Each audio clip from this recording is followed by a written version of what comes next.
Hello friend, आपका परी study classes में आपका स्वागत है। मैं आपके लिए सुपर टेट और यूपी टेट के लिए कुछ महत्वपूर्ण वन लाइनर क्वेश्चन लेकर आई हूँ। आप इसमें जो जीएस और जीके दोनों का पोर्शन आपको मिलेगा, ठीक है। और क्वेश्चन ऐसे होने वाले हैं कि जो आपको परीक्षा में बहुत आता है, तो सारे आज क्वेश्चन के डाउट आपको क्लियर करूँगी। तो वीडियो को अंत तक ज़रूर देखना, आपको ज़रूर ही पसंद आएगी वीडियो। तो चलिए स्टार्ट करते हैं। भारत में चावल का कटोरा किसे कहा जाता है? तो किसे कहा जाता है? छत्तीसगढ़ को। हर एक क्वेश्चन मैंने इस तरीके से लिए है कि एक दूसरे से रिलेटेड क्वेश्चन लिए, ताकि आपको और परेशानी ना हो, ठीक है। चावल की फसल होती है तो क्या होती है? खरीफ की फसल, या इसको वर्षा ऋतु की फसल भी कहते हैं। दोनों नाम आपको याद रखने हैं, ठीक है। अब देखते हैं अपनी खरीफ की फसल, ठीक है। हर एक क्वेश्चन एक दूसरे से रिलेटेड मैंने रखा है। खरीफ की फसल की बुआई एवं कटाई कब की जाती है? देखिए, खरीफ की फसल कौन सी होती है वो मैंने आपको बता दी, पर ये बुआई और कटाई की बात कर रहा है। तो ये आपको यूपी टेट में भी एक बार क्वेश्चन आया था। तो अब दोनों याद रखना, बुआई और कटाई मैंने दोनों को ही रखा ताकि आप परेशान ना हो। बुआई कब होती है? तो जून जुलाई माह में। कटाई कब होती है? अक्टूबर नवंबर माह में। दोनों आपको याद रखना है, ठीक है। चलिए आगे बढ़ते हैं। चलिए आगे क्वेश्चन देखते हैं। फोर्थ क्वेश्चन है, भारत में सबसे घना वन कहाँ है? ठीक है, तो कहाँ पर है? पश्चिम बंगाल में। घने वन को क्या कहते हैं? सुंदरबन कहते हैं, ठीक है। इधर वन ऐसे होगा ठीक है, सुंदरबन बोलते हैं, ठीक है। अब पांचवा क्वेश्चन देखते हैं, भारत में मसालों का घर किसे कहा जाता है? ठीक है, एक आता है मसालों की रानी। इस तरीके से आपको याद रखना है कि कौन सा क्वेश्चन किस तरीके से पूछ रहा है, ठीक है। तो केरल को, ठीक है। नाम थोड़ा चेंज हो जाता है पर क्वेश्चन का। फिर है, भारत में फलों का डलिया किसे कहा जाता है? तो हिमाचल प्रदेश को, ठीक है।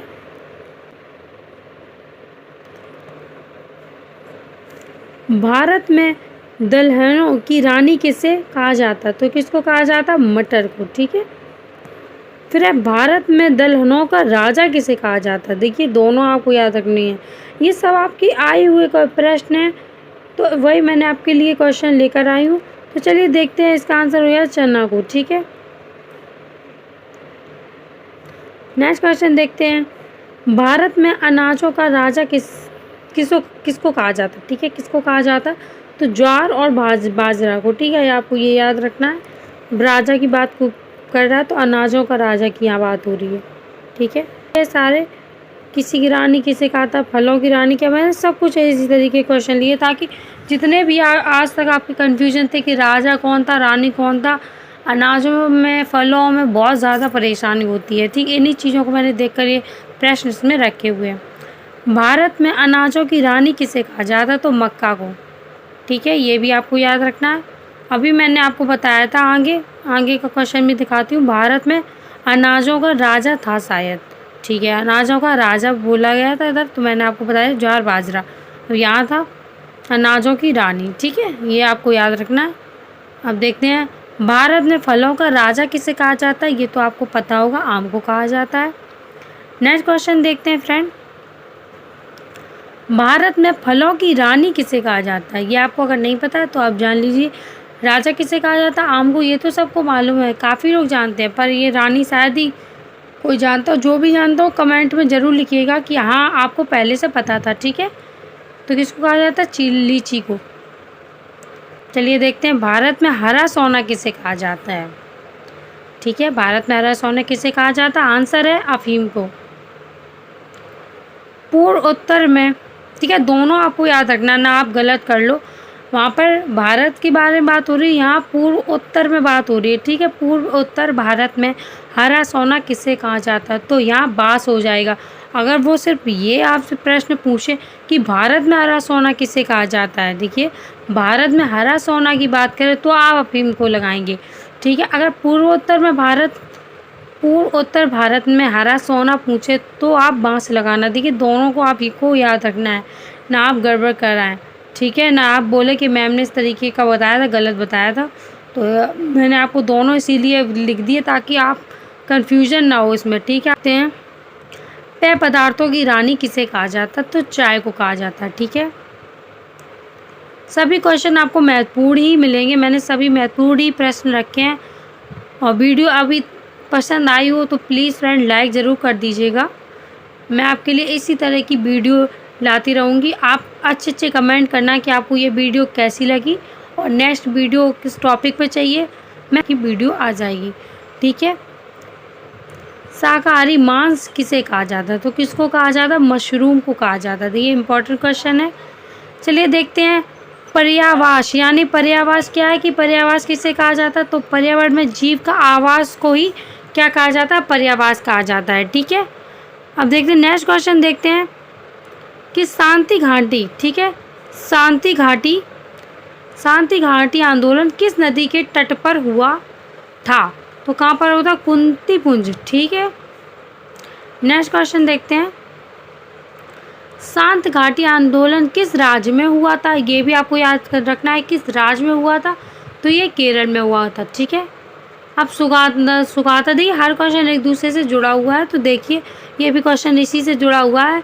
सुगाता कुमारी पर्यावरण जो विद हैं, ठीक है, किस आंदोलन से जुड़ी थी? तो ये शांति घाटी आंदोलन से जुड़ी हुई थी। ऐसे मेरे पास वन लाइनर काफ़ी सारे मैंने क्वेश्चन नोट किए, वो भी अपने हाथों से किए, ताकि आपको बहुत ही आसानी से मैं समझा सकूं। ठीक है, मैं आपको प्रैक्टिस की इसका जानकारी इसी तरीके से दे। किसी की भी ऐसे ही वन लाइनर क्वेश्चन चाहिए तो कमेंट ज़रूर करिएगा फ्रेंड। मैं आपके लिए और भी बहुत सारे क्वेश्चन लेकर आई हूँ। अगला पार्ट रहे हैं, क्योंकि मैंने ऐसे ही क्वेश्चन और भी तैयार करते हुए रखे। मैंने अपने हाथों से बनाती हूँ, एक एक किताबों अच्छे से पढ़ती हूँ, फिर मैं उसका आपके लिए वन लाइनर क्वेश्चन अपने हाथों से बनाती हूँ। ठीक है, ऐसे नहीं मैं किसी और का उठा के आपको दे दूँ, मैं ऐसा नहीं करती हूँ, मैं खुद से बनाती हूँ। ठीक है, आप भी अपने हाथों से बनाना जितना स्टार्ट कर देंगे। देखिए अगर जैसे कि सुपर टेट का पता चल रहा है कि सुपर टेट अब आने वाला है, या 2 महीने या 6 महीने, इन सब चीज़ों को से अगर आप दूर रहेंगे तो ज़्यादा बेटर होगा। जब आना होगा तब तो आ ही रहा होगा, और हमारे साथी लोग भी प्रयास कर रहे हैं, ये बात अच्छी है। ठीक है, जिस तरीके से धरना प्रदर्शन हो रहा है, वो चलिए हम कहाँ बातों पर आ गए, लेकिन फिर भी बस मैं आपसे बस यही कहना चाहूँगी कि आप जितना हो सके आप खुद के नोट्स जितना आप बनाएंगे ना, उतनी बेनिफिट होगा। क्या करते हैं आप लोग कि किसी भी टीचर की मैं बात कर रही हूँ, मैं अपनी ही नहीं बात कर रही हूँ, कि किसी भी टीचर ने आपको पढ़ाया और वो अच्छे से समझा रहा, तो उसको नोट ना करने की वजह ज़्यादातर स्टूडेंट क्या करते हैं, स्क्रीनशॉट लेते हैं। आप स्क्रीनशॉट से बताइए, अगर आप एग्ज़ाम देने जाएंगे तो क्या स्क्रीनशॉट से ही आप पास हो जाएंगे? क्या आप सिर्फ स्क्रीनशॉट देखते हैं? कितना देख पाओगे भाई? जितना भी देखोगे आप थक जाओगे देख देख के। और जितना आप नोट्स होंगे तो अपने हाथों से बने होंगे, आपको याद रहेगा।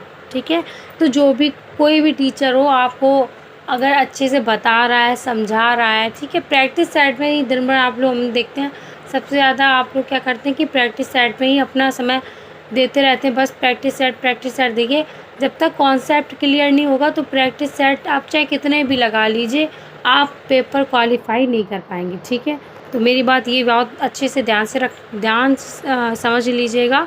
अगर आपको लगे कि हाँ ये कुछ बात अच्छे से बता रही हैं तो इसको ज़रूर अमल कीजिएगा, और आज से अभी से आप नोट्स बनाना स्टार्ट कर दीजिए। मैं ये नहीं कहती कि मैं जो बता रही हूँ इसका नोट्स बनाइए, आप जिस भी टीचर से पढ़ते हो उनका नोट्स बनाइए, तभी आपको फ़ायदा होगा। ठीक है फ्रेंड, चलिए फ्रेंड, इसी के साथ अब मिलते हैं नेक्स्ट वीडियो में। तब तक के लिए नमस्कार। वीडियो कैसा लगा कमेंट ज़रूर करिएगा।